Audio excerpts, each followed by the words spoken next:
This is Garage LA, Garage Latino. We don't talk about football here. We don't talk about golf, no. We are two Latino gearheads, David y Ricardo, that are lucky to test the latest cars for you. So you can make a better decision when you are ready to buy, but there is more. Since we are Latinos and we have more than 50 years doing this, we have our own opinions and don't have pelos en la lengua to be nice for the sake of it. News, opinions, and our verdict, Latino styles on things on wheels, y al que no le guste que se chingue. Garage Latino on BleavNetwork starts now. Hello, my friends. Welcome back. Ricardo, su servidor. We're here in LA. And, you know, this is car culture center of the world. As we said, we don't talk about baseball. We don't talk about basketball. We don't know anything about that. But we do know and we love anything to do with cars. And I don't want to wait too long because today I have a very special guest that let's bring him in, David Lohi. Good to have it. Good to be back, and thank you for watching us. And well, I don't know if I am such a special guest. I am more like a stray cat that you fed and never left. There is no stray cat with that mustache. True that. So I mean, well, you know, I mean, every week something happens that is, you know, I have to scratch my head. You wanted to talk about, which is true. It looks like some dealers are taking advantage of the consumers. No. What are you saying, Ricardo? That's completely I thought that was in the news. No, Ricardo. In the years that I managed dealerships, we never did that. We were always, please sit down, have a cup of coffee. What would you like? You know, very no pressure. What payment would you like to have? What interest would you like to pay? You know, very Ricardo, simple. Americans love vehicles, but they love even more purchasing the vehicles. Yes, you know, for most American customers, walking into a dealership is like a walk in the woods. They love it. Yeah. Yes. With a couple of wolves and bears waiting for you. well, you know, but still a walk in the woods. And you know that most Americans love going into a car dealership to purchase a vehicle as much as going to the dentist and having your your teeth drilled. Very, very true. And unfortunately, it's a system that has been, you know, around for so long that I think it's difficult for a lot of dealerships to start changing that. And we have the approach of Carvana, which pretty much is like, hey, you buy it on the internet, here it is, which it doesn't seem like it's working as planned. I mean, we have title issues. We have, you know. Well, you know, they had their license withdrawn. I'm trying to remember whether it was in Michigan or Illinois, but the thing is that they managed to get it back, only to lose it again for That's right. malpractices. You know, we know buying a car, it's very emotional. There's a lot of different reasons why you need a car. Not all are valid sometimes. You know, I see a lot of people buying the wrong car and then they regret it. But anyway, it is what it is. But what we notice is that some dealerships are charging huge premiums that they're completely, I think, getting out of whack. I don't think there's a reason why a dealership have to be charging 10, 20, 25% on top of what the manufacturer suggested retail prices. I think it's wrong. Well, you know, markups are nothing new, not happening. Sure. You know, they are not being invented right now. The problem is that right now the supply of new vehicles is scarce because everybody has been hearing ad nauseum about the chip problem that's hindering production and how many vehicles the manufacturers are removing from their production schedules. Okay, so right now we have the world still has not recovered or is not back to normal. But I think at this point, but David, I think at this point, I think there's a little bit of abuse in that. I mean, sometimes. Oh, come on, Ricardo, you seriously cannot mean that. No, you don't think there is an abuse of that? Of course not, Ricardo. How can you even think about it, Ricardo? The thing is this, as I was saying, you know, the inventories of vehicles are at a historic low. So right now, for example, if a dealership was getting like 200 vehicles from the manufacturer, right now they're settling with less than that. Let's say 50 or 40. So I can understand that they have fixed expenses, Right. Yeah. but yeah, but and they have to try to make up for lost revenue. But the way that they have been going about it is pretty bad, because you have some of the new hot models, like for example the The Ford Bronco. Bronco. Oh, the Bronco. Yeah. The prices have been jacked up so bad. Also with the Ford Lightning, and Ford No, has been. David, but it's just I don't understand. Yes, I understand why a dealer will pump up the price, but the thing is, why people buying it? That's the part that I don't get. Why would you buy it if it's completely overpriced? Maybe something happened to a friend of mine here in Monterrey, Mexico, that he needs an he's buying a new car, but he was not aware of the situation, so he got rid of his car. So basically, he was left with no car, and then he decided to try to purchase a new one. And now, being in that position, now he needs the car. Right. He should have checked how the delivery times and everything, but and I think that some customers or some Americans are coming to that realization that they get rid of their old car, and then they need to get a new one, and surprise, now vehicles are scarce. And I So think also, anyway, yeah, the thing is that go ahead. there's been a lot of abuse with the dealerships, and now in New York City is levying a huge some huge fines on some dealerships that have been very abusive. They are applying huge fines against car dealers, citing 7,000 consumer violations, which Wow. is a Only lot. 7,000. I can think of three or four, but 7,000 violations. That's a lot. The You first one you that have to be comes, pretty creative yeah, in order to come up with yeah. The first one 7,000. that comes to mind is, I mean, now that everybody's talking about the interest rates going up, how do people know what is the right interest for their situation? I think that people are not really prepared to buy. When they go to the dealership, they have not done the homework. They have not watched. They have not gone to YouTube and see David Lochi's videos to tell them, hey, what's the price of the car? Is this a good car or a bad car? They have not listened to our show to tell you Yeah, but which ones are better. And they still just go and they go on 7,000 emotion. violations. My imagination isn't that fertile in order to come up with the 7,000 violations. I mean, if you're breeding, yeah, in the dealership, do they charge you the air that you're breeding? I cannot even imagine Maybe there is what nitrogen 7,000. going through the dealership, not air anymore.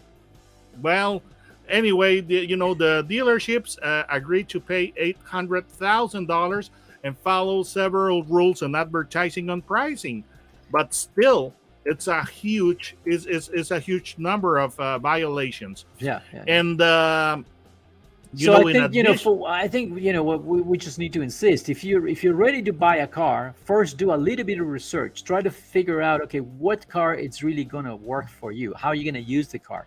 Get into a budget. What is the amount that you can really pay every month, and then go to yes, the dealership already knowing what your FICO score is. Even better, go already with a loan that is pre-approved from some credit union or from your own bank. Don't Many times going with those tools in your hand, it gives you a better understanding of what's going on. You're more relaxed, and you still have certain control. If you don't know what the interest is that you're going to buy, everybody's talking about payment, payment, payment, and that's why people are not paying attention to the final price. The lease, remember, it's only a rental. A lot of people have leased cars. That's why now the average car payment is $700, and the average value of a car is, I think, it's 42 or 46,000, which is outrageous. I think it's very, very high. But as long as yes, people keep buying these $70,000, $80,000 pickup trucks that only give you 14 miles per gallon, that's not going to help you. It's not going to help your pocket. yes, but also, Ricardo, we should suggest people to take in consideration delivery times, because Yeah. that seems to be the heart of the matter. That some cars delivery time dictates the price. If they have a vehicle sitting on the dealership, they are going to be able to mark it up to Yeah. astronomical levels. Because if you Well, want the car what used to now, it's going to cost you. what used to happen with Ferraris now is happening with Toyotas and Hondas. Oh yes, oh yes, big time. So if for some reason you come across a dealership that has a vehicle sitting on its lot on its showroom, be prepared to pay a huge markup, and we mean huge. Or better wait until these markups go up. Now, Exactly. a car that we still don't know what the delivery time is, we don't know the price, and we don't even know the horsepower. Is a car that I just saw this week. I was able to go and see the new Honda Type R. Yes, the The Civic next Type generation. R, the next generation, which looked really nice. I was expecting something with a little bit more muscle, honestly.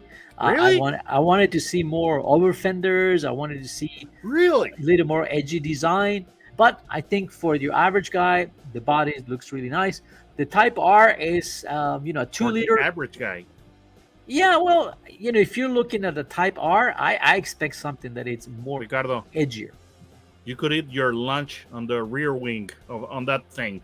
It's that tall and that big. You wanted something more extreme than that? Really? You Yes, really yes.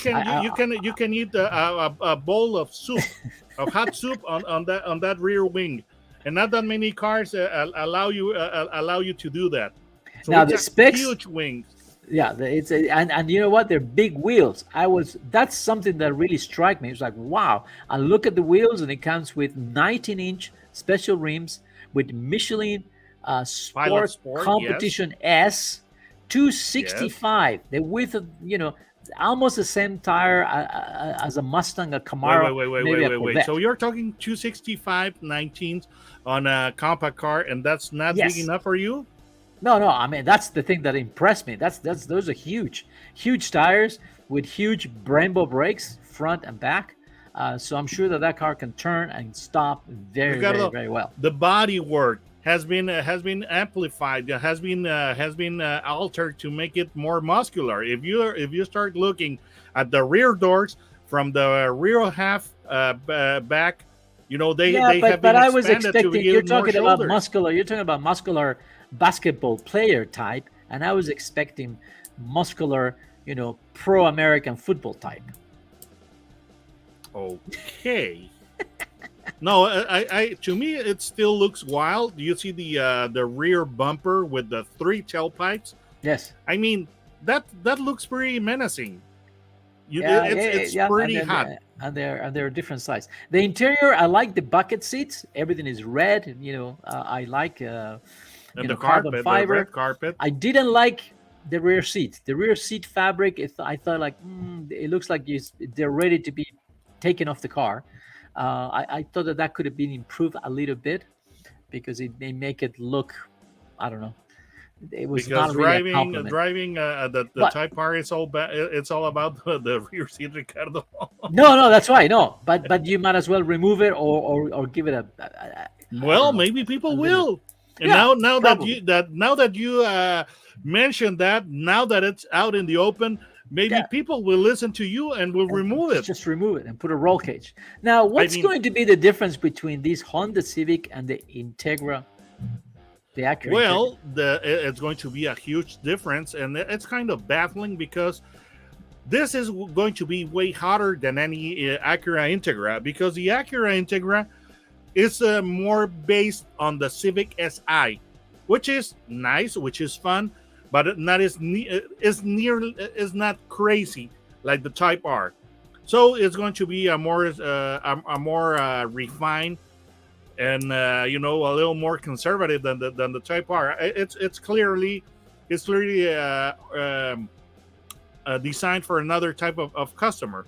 Right. Now, Now, the Type R, I think Honda could take advantage of these. The Type R is basically an homologation vehicle for the FIA WTC. What is it? The Touring Car Championship. mm-hmm. You know, and where now we have Cupra, that was Seat, before. We have Lynx, we have which we have Hyundai, in Mexico, we have and Hyundai, Peugeot. I think Peugeot so as well, right? not this year, but I'm sure they will be coming back. I know that Toyota just homologated the GR version of the Corolla, so that's probably a very significant reason why Honda has done this car. Because otherwise, Honda has been involved in motorsports for a long, long time, and they've been in Formula One, IndyCar, Moto GP.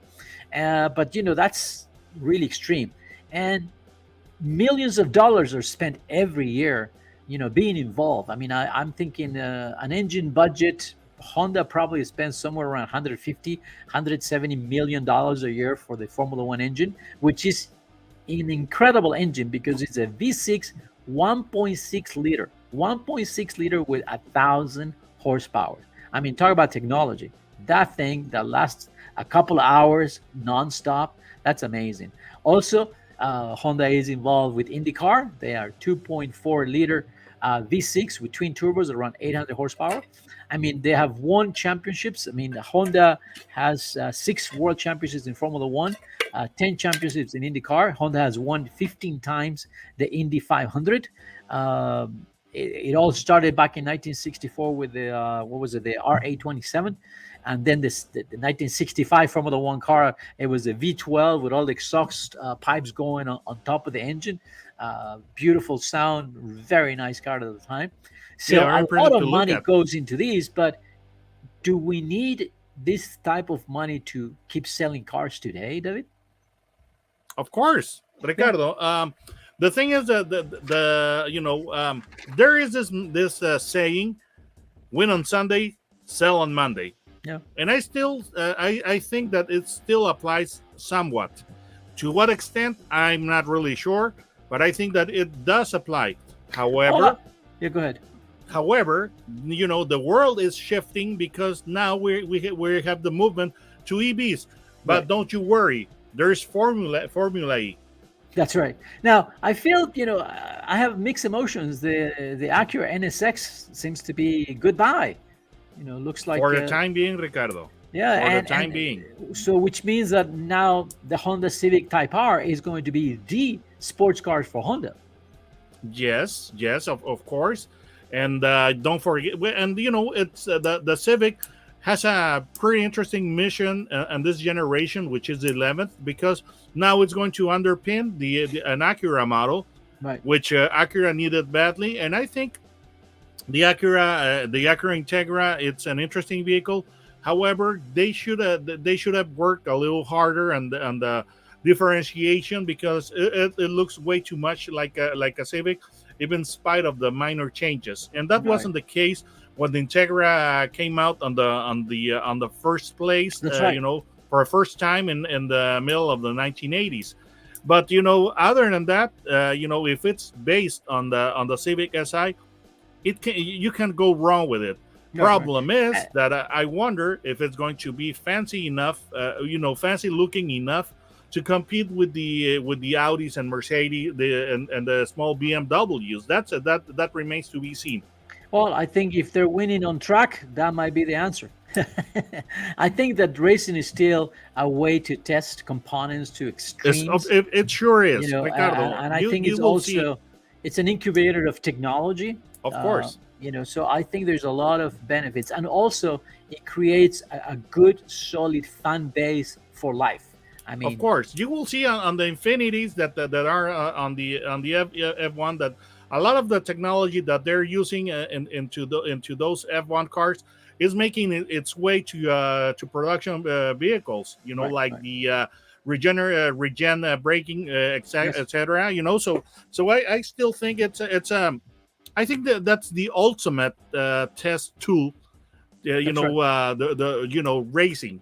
That's right. That's right. Now, David, for those that want to buy a car, I strongly suggest that they watch your videos in YouTube first. So, how do they find you on YouTube? Well, just type Autos and Gear, no spaces, and it'll take you straight to my channel. All right. And just a reminder, Garage LA is broadcasted through the Believe Network in the United States. You can find us at LABest.com, which is Los Angeles Guide. And you can also find us, of course, at the Believe.com, or just download the podcast of Garage LA and Garage Latino through Spotify. Don't go. We'll be right back. Duraloop es un tratamiento especial para que el aceite no pierda sus propiedades. Duraloop reduce la sedimentación de las partículas nocivas que dañan al motor. Duraloop disminuye la temperatura interna del motor y la fricción de los metales. Duraloop, para que el motor dure más.